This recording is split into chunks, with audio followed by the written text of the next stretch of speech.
অনেক অনেক ভেড়া, হ্যাঁ অনেক অনেক ভেড়া দেখা যায় এই মুহূর্তে। এই হচ্ছে ভেড়ার পাল। দারুণ ভেড়া তো, কালারও আসতে সুন্দর। আচ্ছা জামাই, এবার যাবো আমরা ওই ব্রিজের নিচে। বুঝলি চলে গেছে। ওখানে আরো কি সুন্দর সিমেন্ট। ও দারুণ দেখা যায়। এই জন্য কাশ্মীর, কাশ্মীরে এমন দেখা যায়।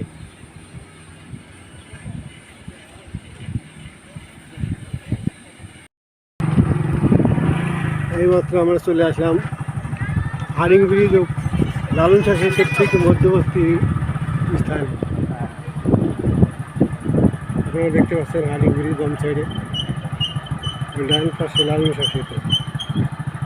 ওই সোজা লালন সেতুর উপর দিয়ে দেখতে পাচ্ছেন রূপপুর পারমাণবিক চুল্লি কেন্দ্র।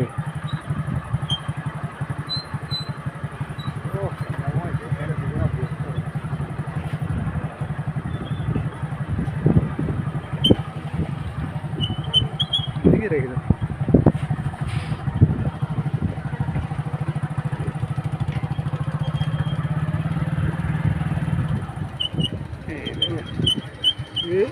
এই জায়গাটা মণি পার্কের ভিতর পড়লে ভালো হতো, আরো সুন্দর সুন্দর হতো। একাই তো এটা মণি পার্ক তো দূরে হয়ে গেছে। হ্যাঁ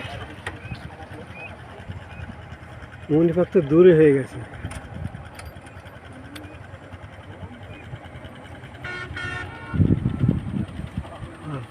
এই যে ভাই, এই যে এই সাইডে লাগিয়ে দেন গাড়ি, সব এখানে সব পার্ক।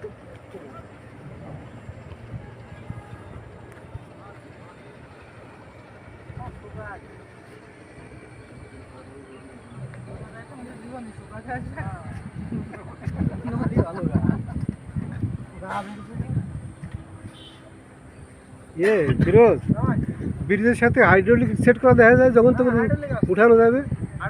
উঠায় না, ওই যে আপ ডাউন করে।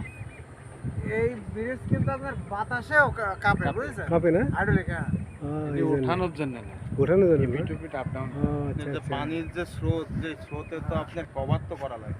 ভাইব্রেশন হবে। স্প্রিং এর উপর বসানো আছে, ওইটি সেফটি প্রেশার আছে। করলে এদিকে আসেন আমার সাথে, এখন ক্যামেরা অফ করো।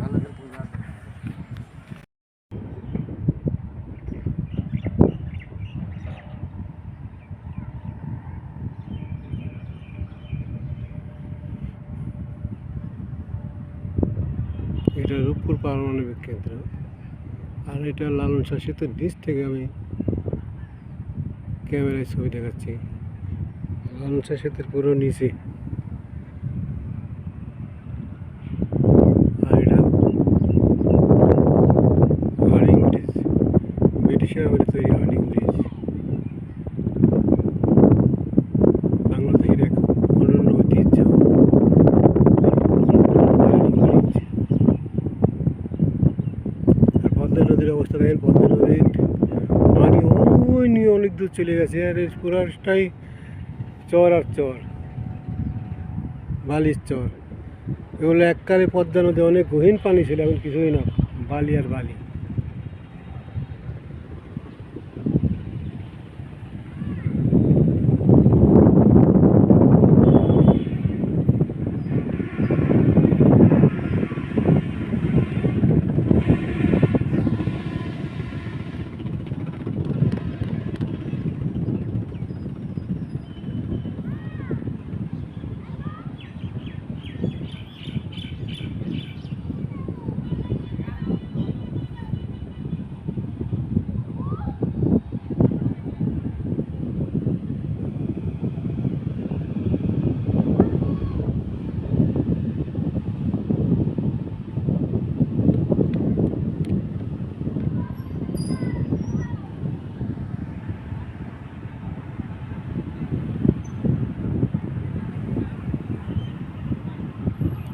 আকাশে মেঘের সৃষ্টি হতে, যে কোনো সময় বৃষ্টি আসতে পারে।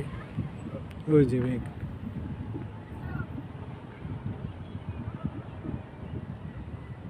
অনেক দর্শনার্থী এসেছে আশপাশে, যা দেখছেন মুগ্ধ নয়।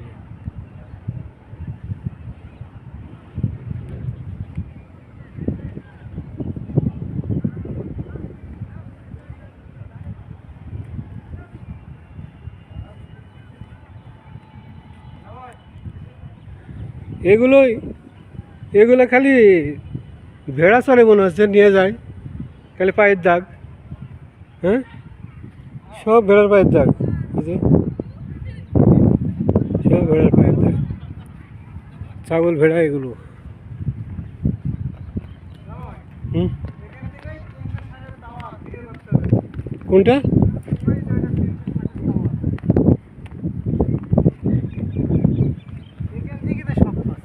হ্যাঁ, সবই তো এখান থেকে পাওয়া যায়।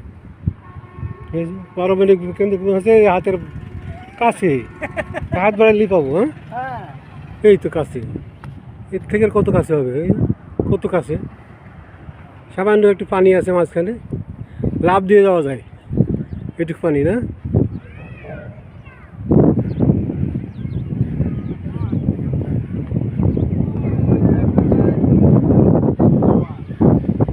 কোনটা 360 টা? ওই লাইট জ্বলে না, লাল লাল লাইট জ্বলে। লাল লাল লাইট জ্বলে, কিন্তু জুম করতে হবে এবার। এই দেখাচ্ছি আমি, এই যে জুম করি, এই যে কাছে নিয়ে আসছি, লাল লাল লাইট জ্বলে। হ্যাঁ,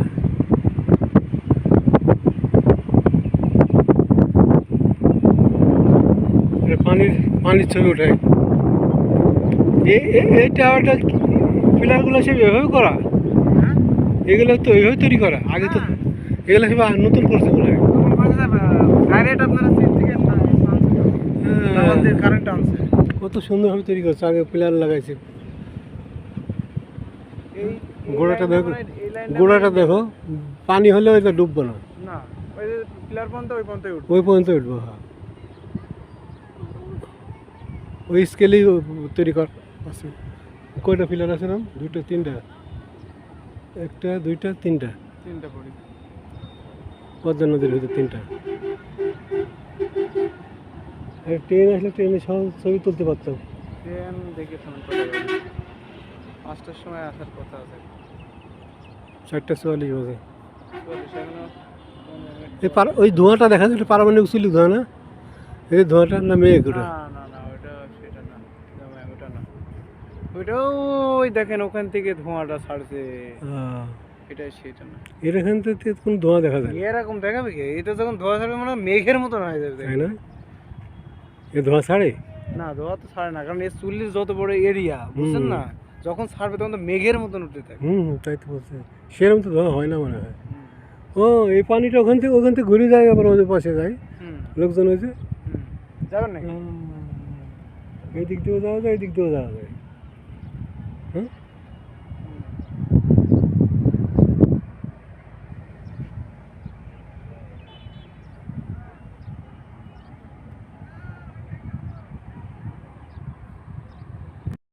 জুম করতে হবে।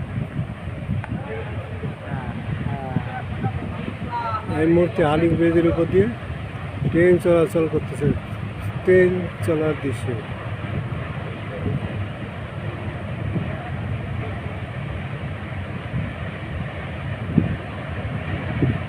এখানে দেখুন।